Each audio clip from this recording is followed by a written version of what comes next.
Hi, my name is Negin Parsia and welcome to CIU News.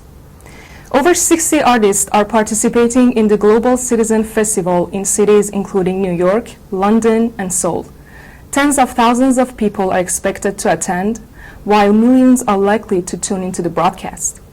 The show, believed to be one of the biggest ever international charity events, was organized by Global Citizen, a charity working to end extreme poverty by 2030. Unlike most events of this nature, organizers are not aiming to raise cash, but rather to use participation as evidence for world leaders that people support bold action on the issues. Across 6 continents, artists will help rally citizens in demanding that governments, major corporations, and philanthropists work together to defend the planet and defeat poverty, Global Citizen said in a statement. It called on international governments to plant 1 billion trees, deliver 1 billion vaccines to the poorest countries, and donate meals for 41 million people on the brink of famine.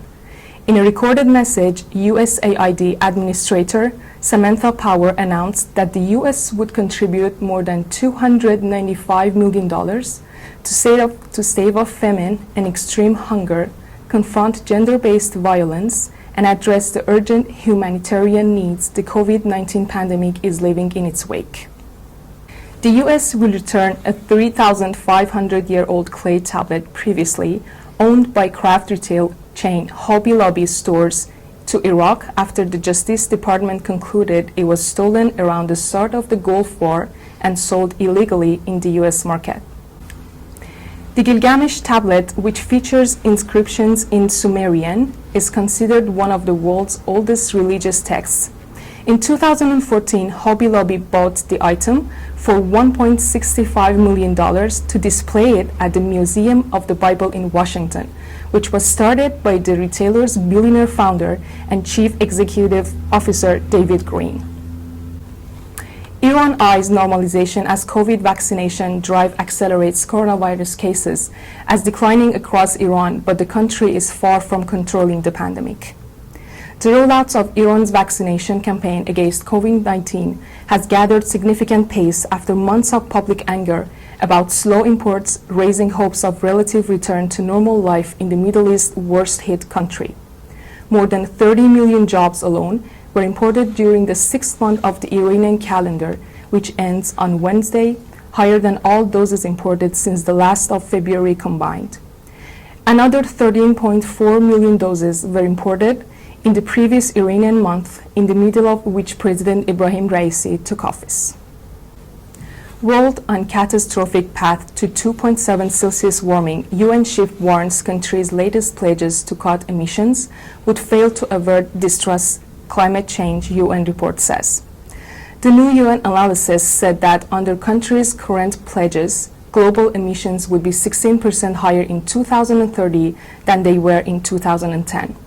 United Nations Chief Antonio Guterres has warned that a failure to cut global emissions is setting the world on a catastrophic path to 2.7 degrees Celsius heating.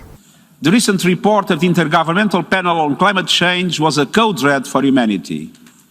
We see the warning signs in every continent and region: scorching temperatures, shocking biodiversity loss, polluted air, water and natural spaces, and climate-related disasters at every turn. As we saw recently, not even this city, the financial capital of the world, is immune. Climate scientists tell us it is not too late to keep alive the 1.5-degree goal of the Paris Climate Agreement. A UN report on 191 countries' emissions promises found that they would not meet the ambition of the 2015 Paris Climate Agreement to limit human-caused global warming to 1.5 Celsius above pre-industrial temperatures. The new UN analysis said that under countries' current pledges, global emissions would be 16% higher in 2030 than they were in 2010, far off the 45% reduction by 2030 that scientists say is needed to stave off disastrous climate change.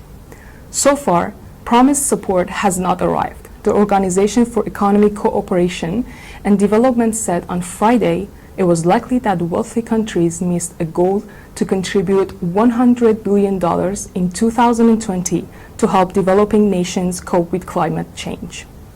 Cyprus International University Faculty of Arts and Sciences, Department of Psychology academic staff, Associated Professor Dr. Fusun Gakaya, stated that in the face of life-threatening situations where there is uncertainty, reactions such as anxiety, fear, and panic are healthy and increase people's chances of survival, and also went on to state, the pandemic has been affecting our lives for almost 2 years, and while at times it has left us face to face with life-threatening situations, it has mostly forced change upon us. Reminding that a great change has been experienced in the field of education, Gukaya stated that education has been carried out online since March 2020 due to COVID-19, and that as the students and families have not encountered this previously. It has been an uncertain process for them. Explaining that many students and their parents experience inadequacy and at times helplessness during the adoption process. Associated Professor Dr. Gukaya shared the following information. Following this long hiatus, the joy and excitement of beginning a new season of education face-to-face can frequently be accompanied by anxiety and fear. Expressing that for students who spend most of their social life at home during this period, face-to-face education will be beneficial in terms of a healthy spiritual lifestyle, Gukaya continued.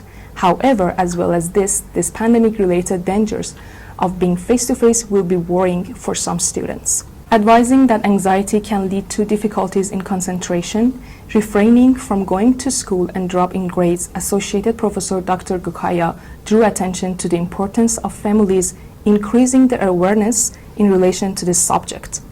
Noting that any students who already have complaints of anxiety should be approached more sensitively, Gukaya stated that together with psychological support, the adoption process to this semester will be accomplished quicker. Thank you for listening. This is Negin Parsia and this is CIU News.